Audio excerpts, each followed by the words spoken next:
मुफ्ती साहब फैसलाबाद में दो एक नौजवान, अबे हाँ यार, ये बड़ा मसला हुआ है फैसलाबाद में ना। पतंग की डोर से एक लड़का, उस बेचारे की मौत वाक़ई हुई है, वीडियो वायरल हुई है। पिछले साल कराची में पतंग से एक बंदे का कान कट गया। और भी ये मौतें बहुत हुई हैं, अब तो कैमरे लग गए हैं, वरना कैमरे जब नहीं थे तो ये होती रहती थी। इसका हल क्या है? असल हल तो गवर्नमेंट करेगी, लेकिन वो करेगी, अब तक तो नहीं किया, आइंदा भी नहीं करेगी।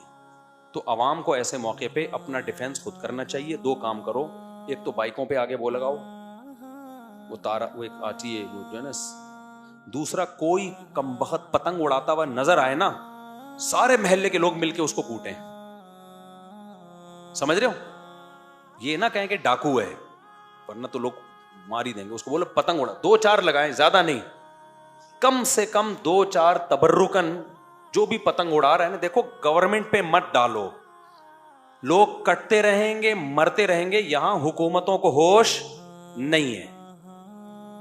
डाकुओं का राज देखो ना, अभी ईद की रातें आने वाली हैं, रमजान का आखिरी अशरा आने वाला है, दे धनाधन कराची में डकैती हो रही है। पिछले साल कितने लोग मरे हैं मेरे अपने दोस्तों में। कोई घुटना किसी का खराब हो गया, कोई हमेशा के लिए पैरालाइज हो गया, कोई मर गया, जवान शौहर जवान बीवी के सामने मरा है। तो गवर्नमेंट बिल्कुल कंट्रोल नहीं करेगी। वो करते हैं, फुसफुसे से इनके चलते हैं। एक्चुअली हमने रेंजर्स वालों को ऑर्डर दिया कि वो हर आदमी की चेकिंग करें। जब तक रेंजर्स के हाथ में मुकम्मल इख्तियारात नहीं आ जाते ना, उनको शूट करने की इजाजत नहीं होती। चंद साल पहले ऐसा हुआ है, हुकूमत ने रेंजर्स को मुकम्मल इख्तियारात दिए थे। क्योंकि मैं रेंजर्स के ऑफिसर से भी मिला हूं कि भाई ये क्या हो रहा है। वो कहते हैं गवर्नमेंट हमें इख्तियारात नहीं देती है। होता यह है कि डाकू को बड़ी कभी अक्सर तो पकड़े नहीं जाते, कहीं पकड़ लिया, पुलिस वाले लेकर आए, बंदा पहचानने से इनकार कर देता है। उसको पता होता है इस डाकू ने मारा था, लेकिन वो उसको पता है यार मैं बोलूंगा तो दुश्मनी है।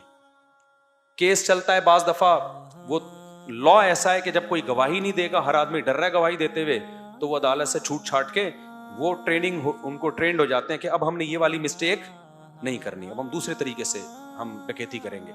तो सिस्टम आपका वो डाकुओं की पैदावार में कमी के बजाय इजाफा कर रहा है। सिस्टम ऐसा है, वो कहता है कि जो डाकू नहीं भी हैं वो भी क्यों नहीं है, उनको भी चाहिए कि बने। सिस्टम बना रहा है डाकुओं को कम नहीं कर रहा। ऐसे मौके पे अवाम अपना डिफेंस जब तक खुद नहीं करेगी, या तो रेंजर्स को इख्तियारात दे दिए जाएं। मैं दावे से कहता हूं इंशाल्लाह 1 महीने में अमन कायम हो जाएगा। शूट करने की इजाजत दे दो रेंजर्स को,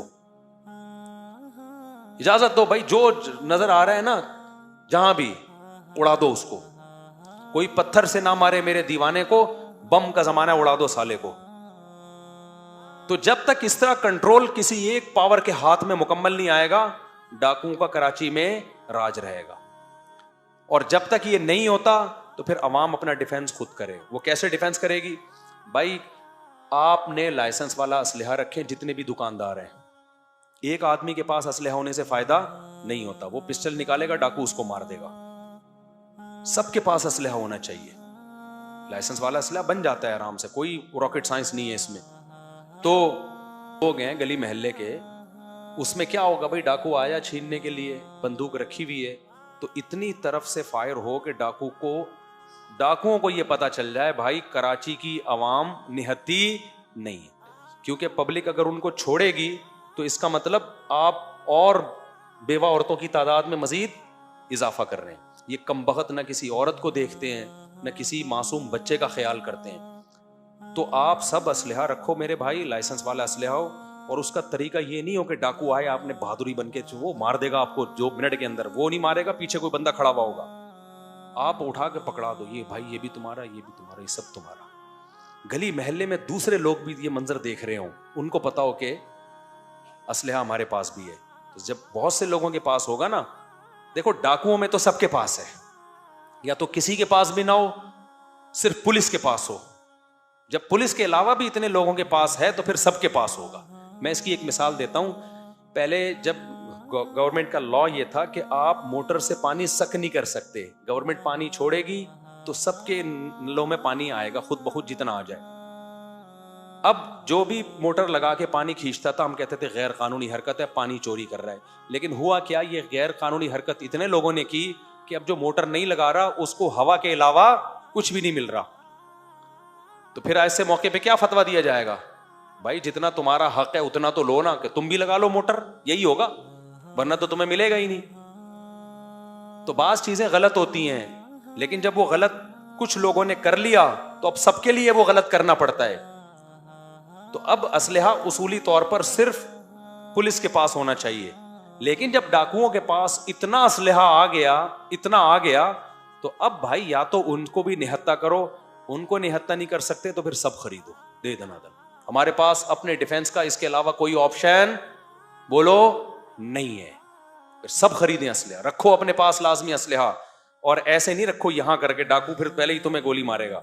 उसका तरीका है छुपा के रखो उसको, दोस्तों को पकड़ा दो, और डाकू आए फौरन घुन्ने बन के ये भी ले ले ये भी ले ले, जब जाए ना तो चारों तरफ से फायर हो उसके ऊपर, इसके अलावा नहीं हो सकता।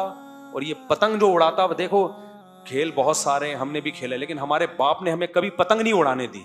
हमारे अब्बा कहते थे ये छिछोरे लोगों का काम है, एक कबूतरबाजी नहीं करने दी हमें, क्योंकि छतों पे चढ़ के ना सीटियां बजाना ये शरीफ लोगों का काम बोलो नहीं। तभी मुझे मैंने जानवर पाले, कबूतरबाजी कभी नहीं की।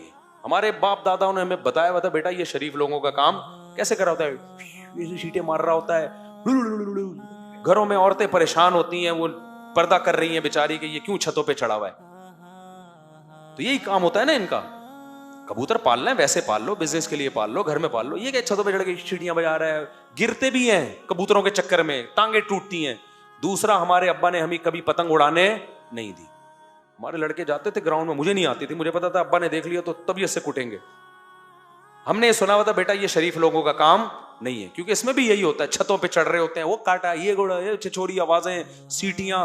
खेल भी कुछ मुहज्जब होते हैं, कुछ छिछोरे होते हैं। बंटे हमारे अब्बा ने हमें खेलने देखा ना, यूं यूं करके खेल रहे थे बंटे। तो इसलिए अब इतने हादसात हो चुके हैं पतंग के जरिए, कान कट रहा है किसी का गला, ये तो गले वाला तो एंड हो गया। ये तो उस नौजवान, कितना खूबसूरत नौजवान है, 2 दिन बाद उसकी शादी थी, तो क्या कोहराम मिचता है घर के अंदर यार।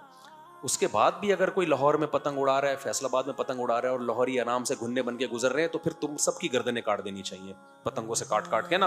ये कौम फिर इस काबिल है। किसी को भी पतंग उड़ाता हुआ देखो ना, चुप नहीं बैठो, उसकी वीडियो बनाओ, उसको कम से कम जलील तो करो ना। कोई भी पतंग बना रहा है, उड़ा रहा है ना, उसकी वीडियो बनाओ, डाल दो, बोलो ये देखो कमीना, इतने लोग मर गए हैं, आंख कान कटे हैं लोगों के, गले कटे हैं, और इस कमीने को देखो क्या कर रहा है। ये लानते तो पड़े ना उसके ऊपर।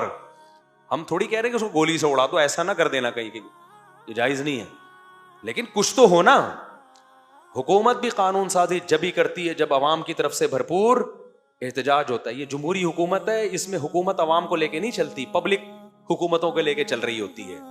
ये उल्टा निजाम है यहाँ। तो जब उल्टा निजाम है तो फिर उल्टे तरीके से ही होगा, ये सीधे तरीके से नहीं होगा। ये समझते हो?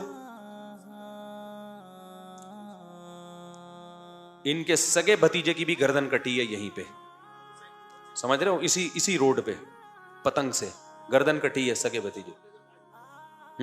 हाँ, रोजा खोल, कब की बात है ये? 2 साल पहले इंतकाल हो गया था।